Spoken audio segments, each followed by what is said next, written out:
ምን ሆነሃል ቤብ? በጣም ከፍቷል ዛሬ። ያው ታውቂ የለ ማዘርና ሞታ ለዛ በጣም ተጨንቄ ነው። ወይኔ አርኪ መጣ። ሳቢዬ አርኪዬ ከኔ ጋር ስትሆኚ ግን እንደዚህ ደስተኛ ሆነሽ አታውቂም እኮ። እንዴ አርኪ እኮ የልጅነት ጓደኛዬ ነው። እኔስ? አንተ ደግሞ ፍቅረኛዬ።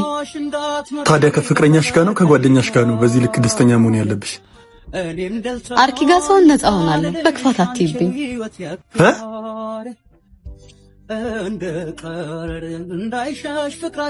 ወንድ ነህ መቼም እኔ ስሜት ይገባል። የምታደርገው ነገር ልክ እንዳልሆነ ጠንቅቀህ ታውቀዋለህ። ሳቢ እኮ ጓደኛዬ ብቻ ናት። ግንኙነታችሁን ለማሳደግ ግዴታ ሌላ ሰው መጉዳት አይጠበቅባችሁ።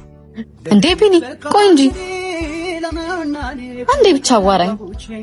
ምንድነው? ቆይ ለምንድን ነው የማታምነኝ? ፍቅረኛሽ ይበልጥብሻል ወይ ጓደኛሽ? ደግሞ የምን አይነት ጥያቄ ነው? ተያት መልሹ። አውቄዋለሁ። የገዴሁም ቢሎት መቼ ሆነ ፍቅር በግድ